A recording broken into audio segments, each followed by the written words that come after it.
This is ACEP's Capital Minute, a look at what's happening in Washington, D.C. right now that's affecting emergency physicians and patients. I'm Laura Wister. In a major legislative victory for ACEP, President Trump has signed into law the Support for Patients and Communities Act, a major legislative package to address the growing opioid epidemic. This law includes two ED-specific provisions that ACEP was closely involved in developing: the Alternatives to Opioids program, also known as ALTO, and the Medication-Assisted Treatment programs, which will include a warm handoff for opioid use disorder patients from EDs following initiation of MAT to appropriate resources for further treatment.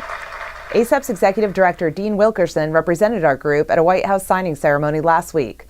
We were one of only a few medical specialty groups invited to attend. On Thursday, ACEP participated by invitation in another meeting convened by the Senate Bipartisan Price Transparency Workgroup to further discuss their draft legislation on how to address out-of-network billing issues, including those provided by emergency physicians. ACEP board member Tony Cirillo, as well as ACEP staff, represented ACEP in the meeting in order to ensure that the interests of emergency physicians and their patients are protected when emergency care is provided out-of-network.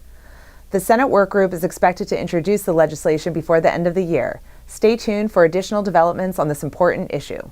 Tuesday is Election Day for the midterms, and a lot is at stake. Most importantly, of course, which party will control each chamber of Congress. The National Emergency Medicine Political Action Committee, or NEMPAC, is busy helping bipartisan candidates who will advocate for the best interests of emergency medicine and our patients. This election cycle, ACEP has supported 26 Senate candidates and 210 House candidates, contributing more than $2 million. ACEP members and staff also attended 700 candidate events, 20% of which were attended by ACEP members. Thanks to NEMPAC and its many contributors for making a difference in the midterm elections on behalf of emergency medicine and our patients. 1 in 6 patients could be denied insurance coverage in an emergency if a controversial policy by Anthem Blue Cross Blue Shield continues to spread, according to new research just released.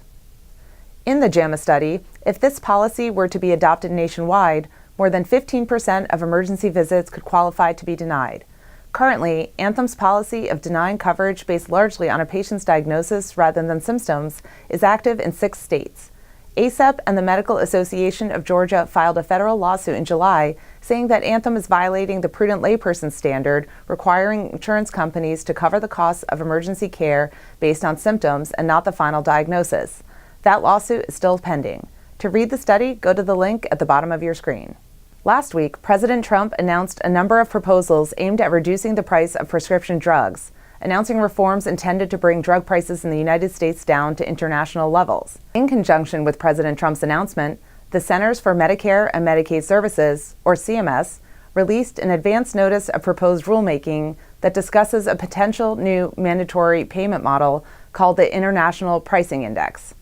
Potential elements of the model include setting the Medicare payment amount for selected Medicare Part B drugs at levels that more closely align with international prices, increasing the drug add-on payment in the model to reflect 6% of historical drug costs, and paying physicians and hospitals the add-on based on a set payment amount structure. CMS is only seeking comment on the model now and is considering issuing a proposed rule in the spring of 2019 with a possible model start date of spring 2020.